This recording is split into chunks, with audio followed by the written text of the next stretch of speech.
এ যেন এক অন্য ঋজুদা। হাসছে, কিন্তু একটা মৃদু বেদনা রয়েছে চোখের কোণে। Thank you. ঋজুদা, তুমি ঠিক আছো তো?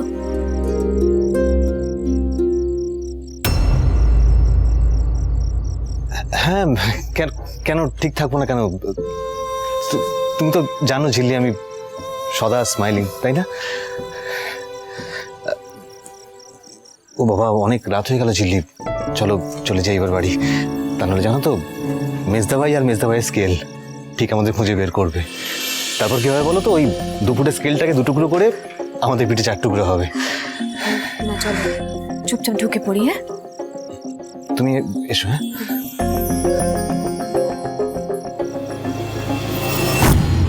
তোমার বোন সত্যিটা শোনার জন্য অপেক্ষা করবে ঋজুদা, কারণ আজ তুমি সত্যিটা বললে না।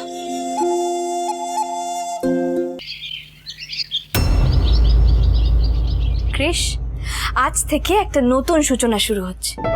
তুমি দেখো, সব কিছু যেন ঠিকঠাক হয়। তবে আমার চিন্তাটা অন্য হয়েছে। মিস্টার রাবিশ, ওনার সাথে এখন যেতে হবে না। গোটা রাস্তা আমাকে বকা দিতে দিতে আর ধমকানি দিতে দিতে নিয়ে যাবে। ভালো লাগে না। কৃষ, একটু মনে করিয়ে দাও তো, আজকে কলেজে যাওয়ার কারণটা কিন্তু আমায় ভর্তি করার জন্য। ওখানে কোনো স্বয়ংবর সভা হচ্ছে না। এই এত চুল টুল আছড়ে যাওয়ার কি মানে, আমি তো সেটাই বুঝতে পারছি। আসলে উনি ওই ঝোড়ার কলেজে সিনিয়র ছিলেন না। এটা ওনাকে বুঝিয়ে দাও যে সব কলেজে কিন্তু ঝোড়া নেই। এই যে শোনো, looking presentable is part of my job. দেখি অকুপেশনাল হ্যাজার্ডও বলতে পারো। শুরু হয়ে নিন, এবার বলতে শুরু করুন। ওই নিজেকে কি একটা উপাধি দিয়েছেন নাকি এন্টারপ্রেনার নাকি কি একটা? বাজে কথা না বলে চলো, দেরি হচ্ছে।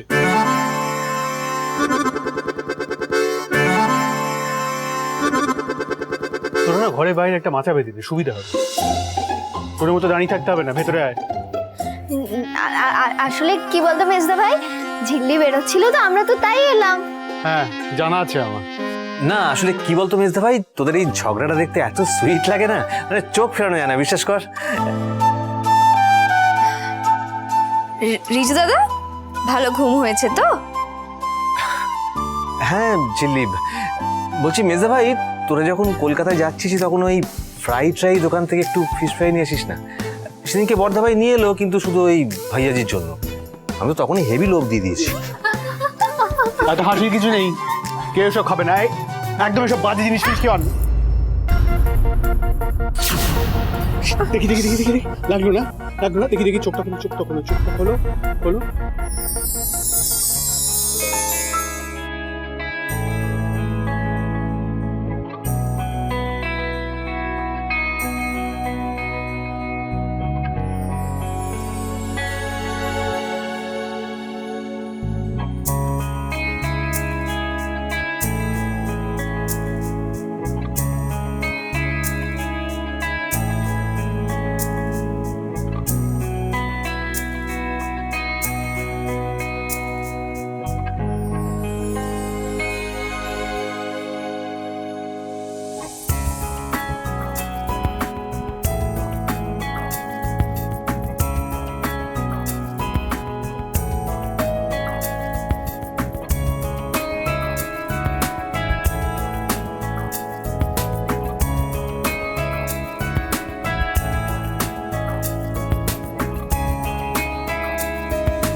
না রিঙ্কি, দেখলি মেজদা ভাই ব্যাগ ট্যাগ ফেলে যেভাবে চোখের যত্ন করতে শুরু করলো, আমার তো মনে হয় ঝিল্লি এবার চোখে একটু বেশি বেশিই দেখবে।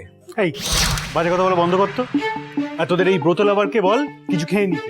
ও আমি খাবার নিয়ে আসছি। না হলে আবার বাইরে গিয়ে খাবারের দোকান দেখবে আর বায়না করবে। এই দিদি ভাই, তুই এবার ওকে খাইয়ে দে, আমি কলেজের ব্যাগটা গুছিয়ে দিই, ঠিক আছে? হ্যাঁ।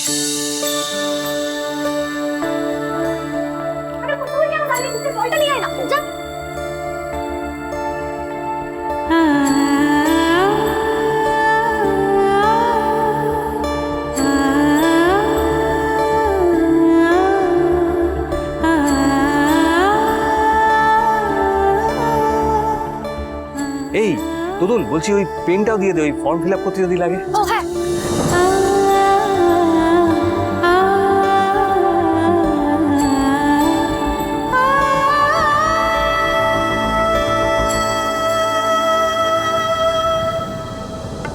আমি কলেজ যাচ্ছি বলে তোমরা এত কিছু করছো আমার জন্য। খাইয়ে দিচ্ছ, ব্যাগ গুছিয়ে দিচ্ছ। জানো তো, এর আগে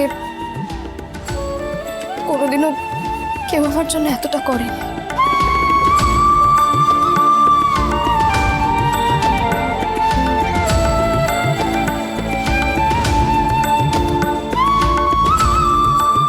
চলো হয়েছে, এবার কিন্তু সত্যি দেরি হয়ে যাবে। শুনুন, এখনো না অনেকটা সময় আছে হাতে। হ্যাঁ, এখন থেকে তাড়া দেবেন না।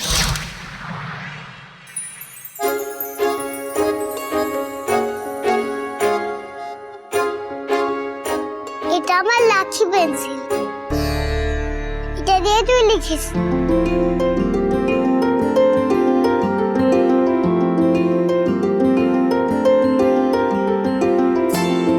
শোনো, তুমি কিন্তু লক্ষ্মী হয়ে থাকবে, কেমন?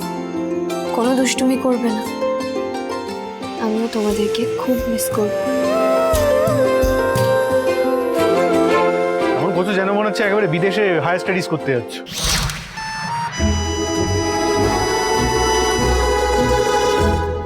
শুনুন, আমি তো সারাদিন বাড়িতে সবার সাথে থাকি, তাই আমার মন খারাপ হওয়াটা খুবই স্বাভাবিক। যাবি আর চলে আসবি জেলি, তোকে তাহলে আমার একদম ভালো লাগে না।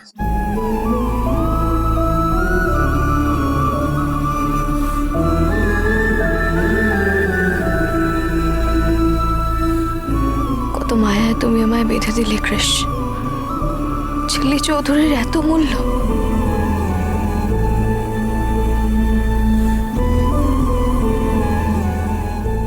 ঋষি, আয় ঋষি, কোথায় রে তুই?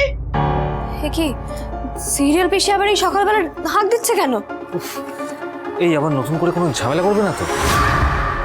এই যে শোনো, একদম বাড়তি কথা বলবে না, চুপচাপ বেরিয়ে যাবে। এই চল চল চল, সবাই চল।